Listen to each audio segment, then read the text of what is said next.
Hello and welcome to More Than a Game, a podcast about the A-League, Premier League and more. This week is our Premier League 23-24 season preview pod, one of our annual favourites. Last year, an Erling Haaland Man City carved up the Prem, while Arsenal looked to push City all the way but couldn't quite go the distance.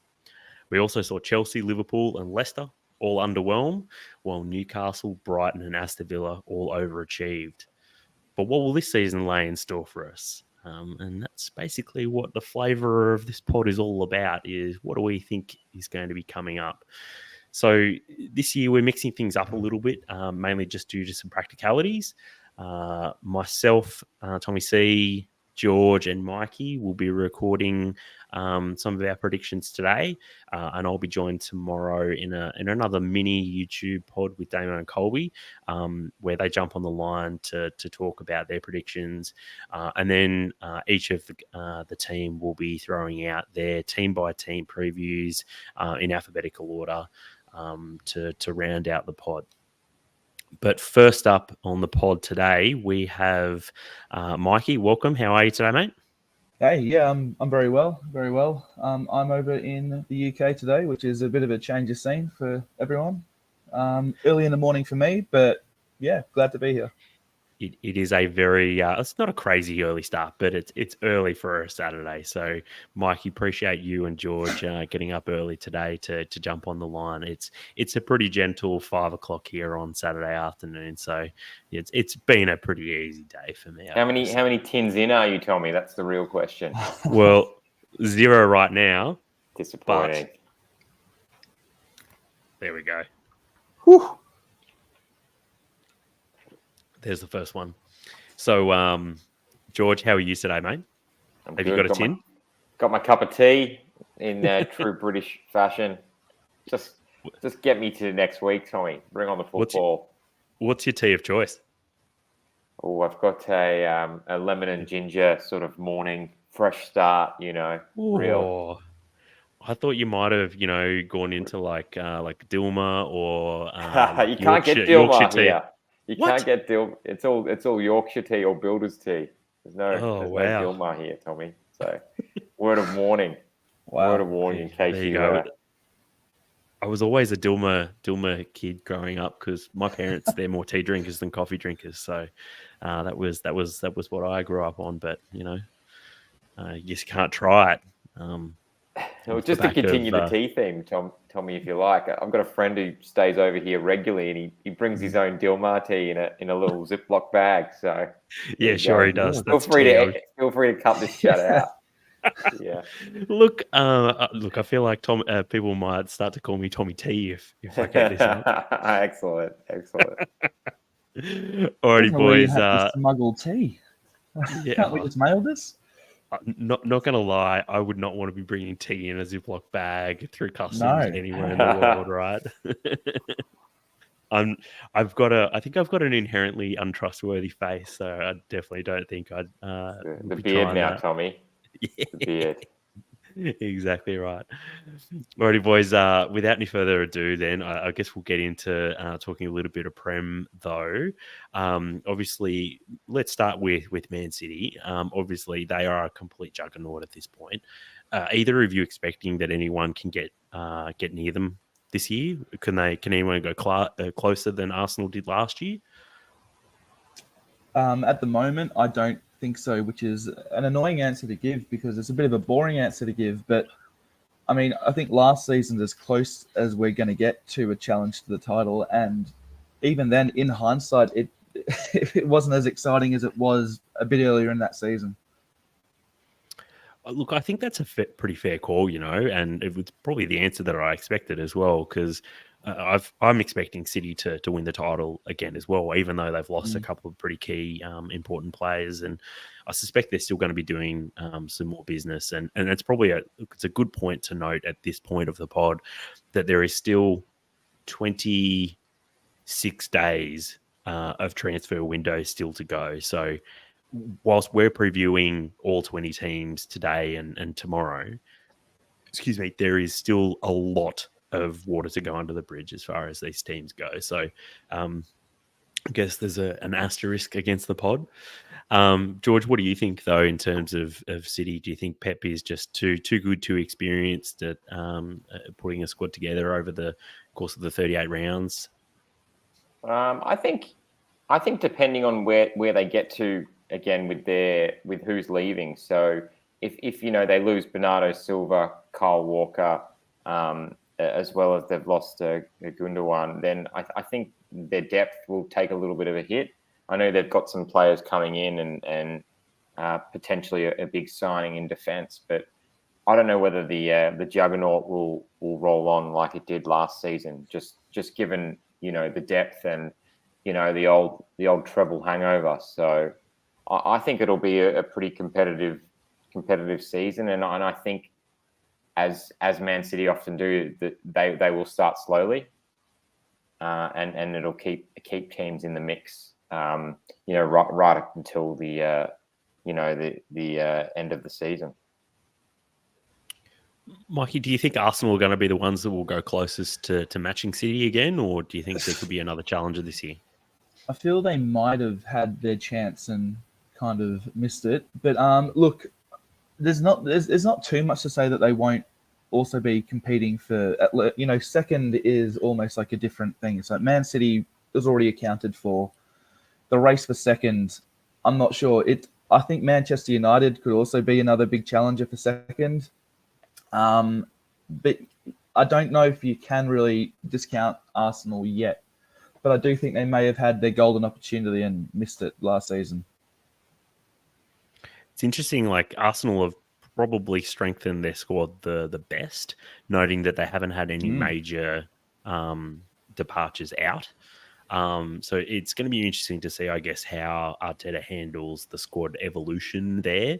Like obviously they brought in a couple of pretty important players in Trossard and Jorginho in January, and they've been there now for 6 months. But there's a proper squad of like sort of 16, 17, 18 players there now, whereas, at the beginning of last year, there was, 12 or 13 good players, and beyond that, it started to tail off pretty quickly. But and there's also, but the thing with Arsenal, and I think I'll get to it in my season preview, is they were in the Europa League last year, but now they're in the Champions League, and it's a sort of step up in quality, and a test on their depth. So let's see how they handle the additional Champions League pressure, as well as pushing for that Premier League title.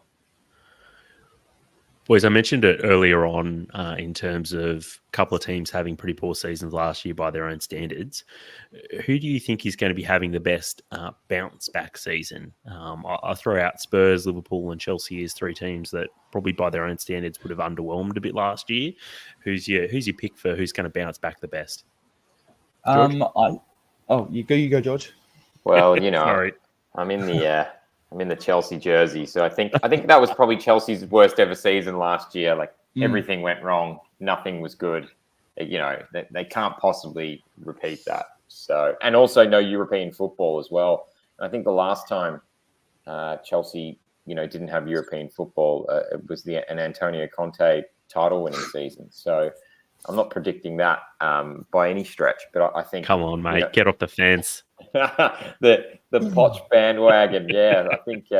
I think Chelsea will definitely not finish 12th. How about that?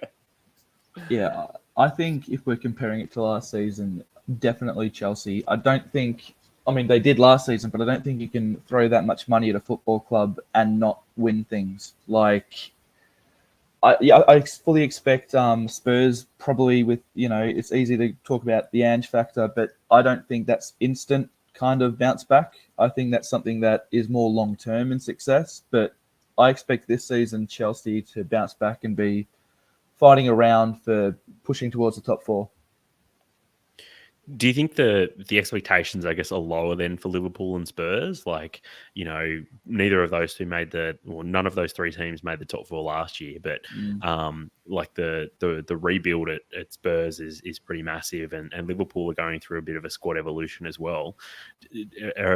Which of those teams has probably the lowest expectations of them by their own club, sort of moving into this season? Do you think? It's a good question, Tommie. I think probably it depends on how Spurs go with their transfer activity, I would say, because if there's a gaping hole at number 9, then expectations are going to be a little bit lower. But if they keep the same team and their starting 11 is pretty decent, so I think, and then there will obviously be pressure on to do well for Harry Kane to stay again, because you're going to have this whole saga, roll into the new year with if he doesn't sign his new deal or if he doesn't leave. So I think probably at the moment I'd say Spurs, but that's obviously with a massive asterisk. Mikey, your thoughts? Look, honestly, I'm sorry, I don't really have much more to add than that. I think you've pretty much nailed it there. Yeah, fair enough. George, sorry about that, Mikey.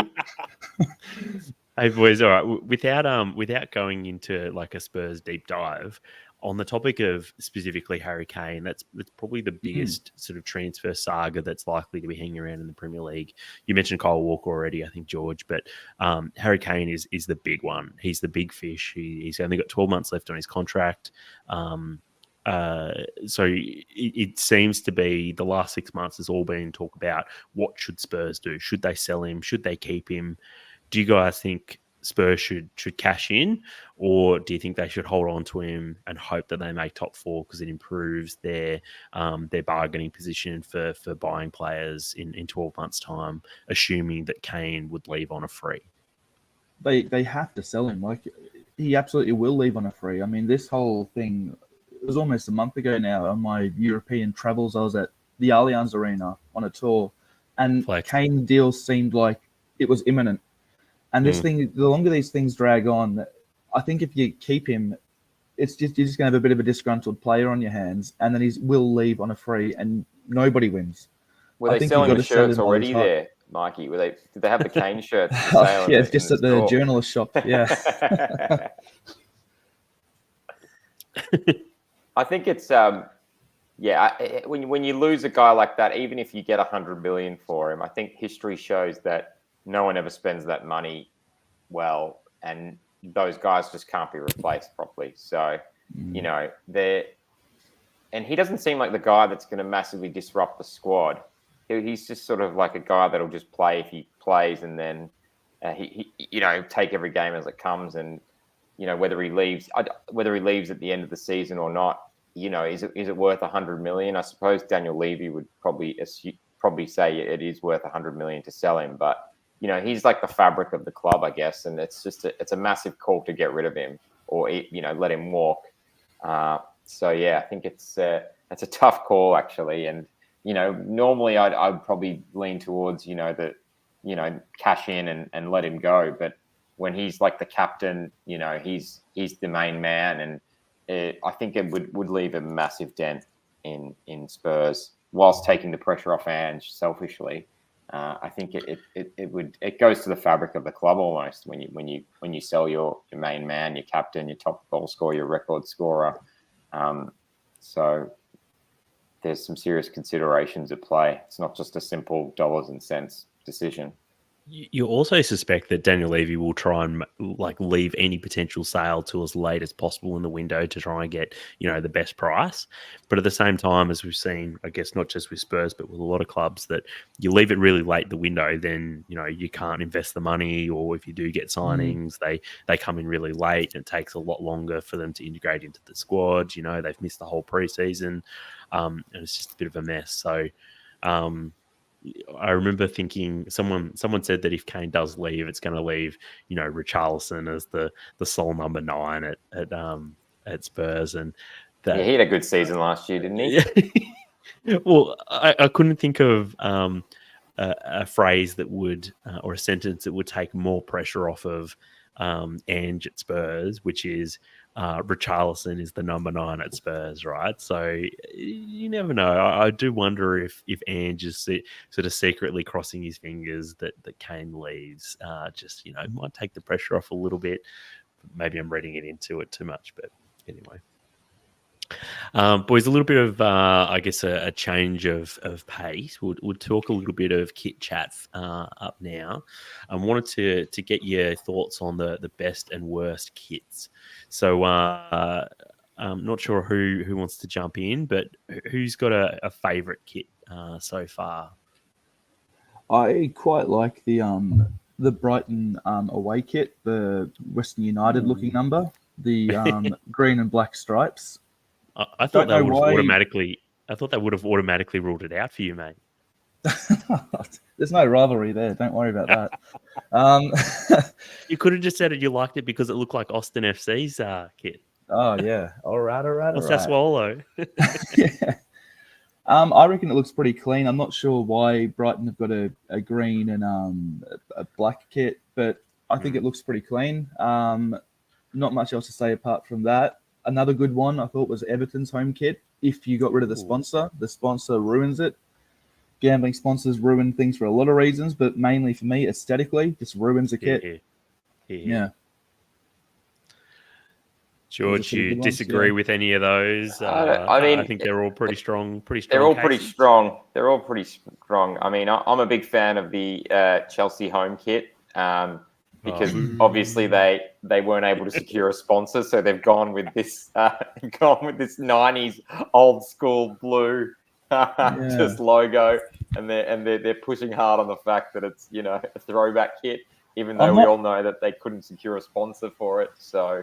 That's why it's been left blank at this stage, and they're probably going to whack a betting sponsor on there at some point. But I like that. And then there's the obvious confusion between the similar looking kits with your West Hams, your Burnleys, and your I'm missing one more as well, but Villa. Someone made a very accurate observation, which is that like West Ham have an Aston Villa kit. I think Burnley have a West Ham kit, and Aston Villa have whatever the other one is. Like everyone has a shirt that looks like it should be for another team, which is like once one of those things where once you hear it, you can't unhear it. And I thought, fuck, now all I can think of is that West Ham has I think we have an Aston Villa kit. So, and then what's everyone's position on the buzz about the Man U away kit, the sort of green with the red? Oh, have you seen the long sleeve version of that? That's horrible. The stripes keep going down the sleeves, even with the Adidas stripes. It's a real mess. Boys, I don't know if this is my bold prediction or my big call, but I actually really like that kit. I think there is a bit of an issue with the Adidas stripes. I think they're unnecessary. But first of all, I also think it's black. I don't think it's green. I think there was some weird lighting on one of the early photos that look like it's green. But I think it's black and white with like a red pinstripe in between them. And I think it's fire. I think it's really, really good. And I wouldn't be shocked if, 6 months into the season, a lot of people's minds start to change about that kit because I think it's impressive for me. Performances. Exactly. Do we have a position on the Arsenal away kit? Because I've got some strong views on the. Yeah, that looks horrible. That looks like some early 2000s horror show that I don't know. We can do these patterns now. Let's do them. Looks horrible from the colors to the design, everything. Yeah, no, it's gonna be some serious eyesore action in North London with that yellow. It's good if you're a cyclist, maybe. You don't want to get hit by a bus or a taxi. I think that might be useful for commuters. I feel like fluoro kits peaked in like 2010, right? And like the idea of doing a throwback kit for something 10 years ago just seems a bit ridiculous now. Yeah, it's not good. Not good at all. Boys, which promoted team do you think is going to do the best out of the three this year? This isn't based on much because I didn't catch much championship action, but I just feel Vincent Kompany and like Burnley, like they're back, man. I reckon they're back for as good as it gets in the Premier League. Back, I don't know, a couple of seasons. I don't reckon they're going to go down straight away, and I put that down to the vibes of the team. I put it down to them wearing a West Ham kit or or an Aston Villa kit. Yeah, I think they've got an Aston Villa kit. Yeah. Yeah. Well, there you go. There's a new Aston Villa right here, Burnley. Oh dear. You, George? Yeah, I mean, the thing with the team that often wins the championship playing good football, they often come up with that philosophy and concede like hundreds of goals. So I think that's one to watch. But in terms of I think Luton can just not do well. There's no chance Luton are doing well in the Premier League. They've got no money. Like they haven't made massive changes to their squad. They had guys that going back on loan, back out from their loans. So I worry about Luton, but they will have some vibes at their stadium for sure.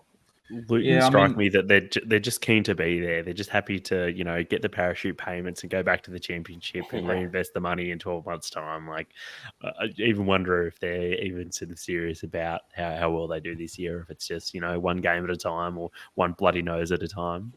Yeah, well, they've got and they play at Kenilworth Road, and so it's not known for its modern sort of. Modern amenities. Let's just say that. Yeah.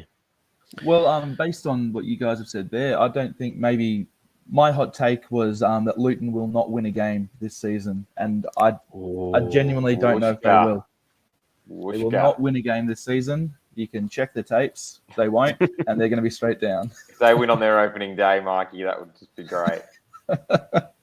I think they've got a terrible fixture round one as well, don't they? I think every fixture's a terrible fixture. Yeah, no.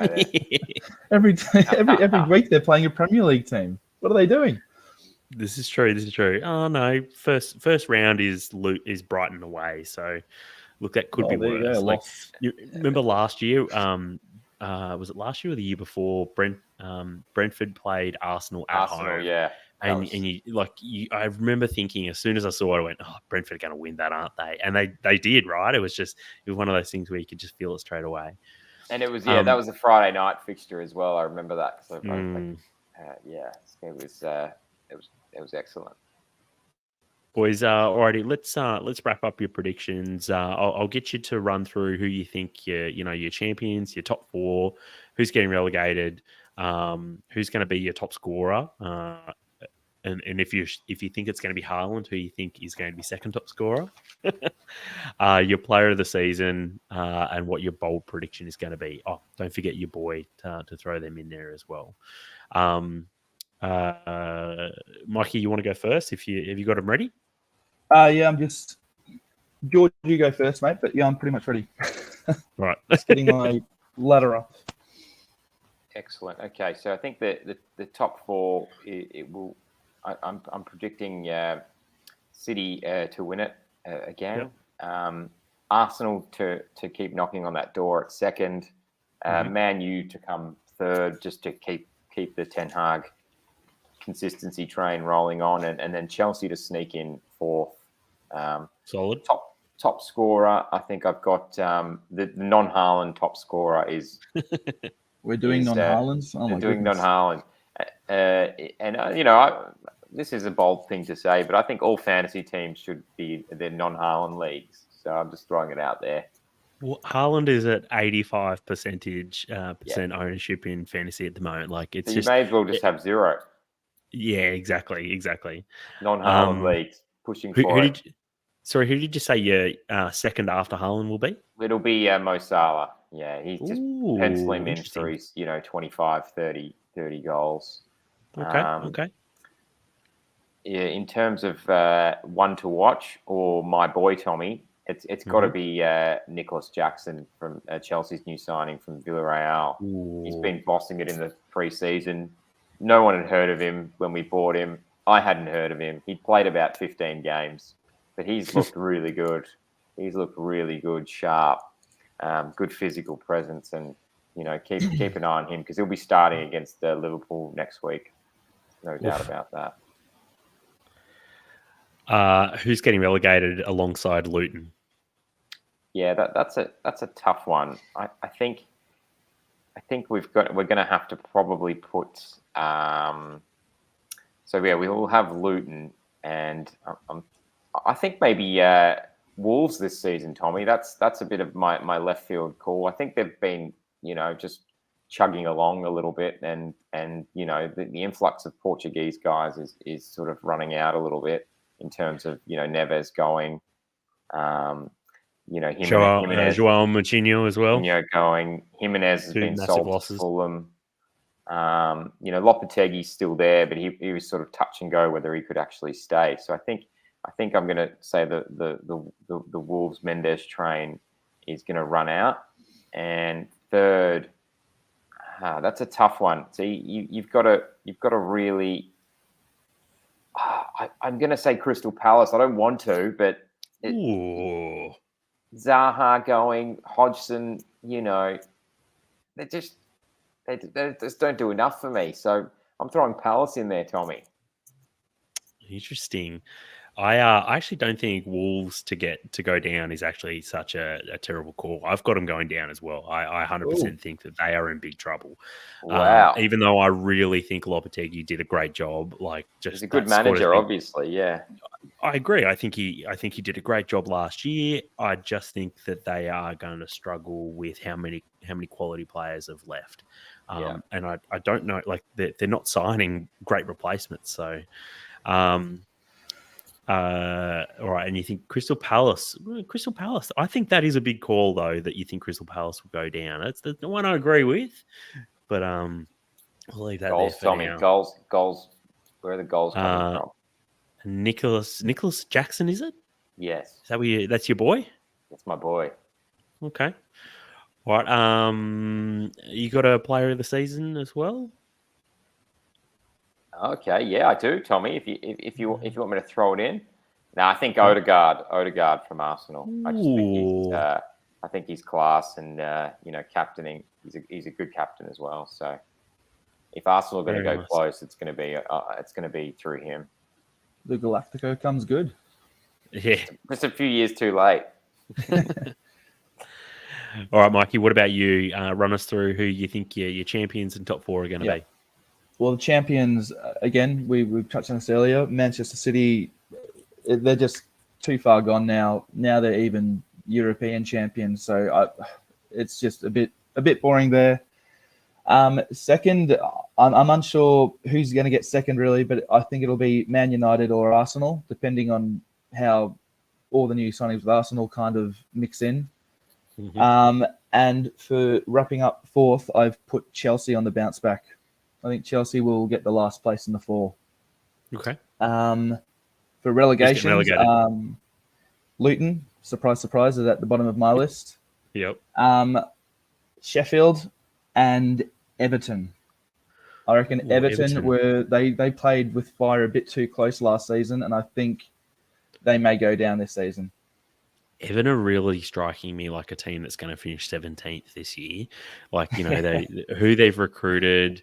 You think that Sean Dyche, it's hard to see a Sean Dyche team with money getting relegated, right? I'm just not sure if I see it happening, but so Luton, Sheffield United and Everton. I do think Everton are definitely going to be thereabouts because just as a squad, they are a bunch of battlers. Yeah, and they've been hanging on by a thread for how many seasons now. So this season, Southampton do that for so long. Yeah, exactly. Who's your top scorer? Well, Haaland, but if we are going no Haaland, maybe Gabby Jesus, if he stays injury free, was on fire at the start of last season. Big call. If Harry Kane doesn't go to Bavaria, who knows, maybe. But if we are going Haaland, it's Haaland. We're going non-Haaland. It has to be everything in the league has to be non-Haaland. All right. Need your player of the season, and who is your boy? Well, player of the season, again, if we're going Haaland, it's Haaland. If we're going no Haaland, this could be the exact same tale as my top scorer there. But I actually quite rate George's call of Odegaard. I reckon a big step up for him this season. Good call. And my boy, I don't know if I can claim it because he had a few appearances last season, but Man United, a teenage winger, Alejandro Garnacho, I butchered his name Garnacho, there. yeah. No, you're Um, pretty close. I think that's a pretty solid shout as well. And given Yeah. his age, I think that is perfectly fine as a boy. Yeah, Yes, yeah. okay. Should qualify. All right. That's a good Yeah, I one. think- I think that's a very good one. Yeah, he came on, scored a winner against Fulham, scored in Europe. I think that's a really good sign for a young player that if you're already playing with that confidence, you know, I think he'll feature a lot more this season, and I think he'll be a very exciting one to watch. Good shout. Yeah. Finally, boys, I think you've kind of thrown it out there, kind of indirectly, like George with Wolves to go down, and Mikey as well. I think you threw out a pretty bold prediction as well. But do either of you have a specific bold prediction, one that you haven't mentioned already, or? Oh, that I haven't mentioned already. Well, I'll reiterate that Luton will not win a game.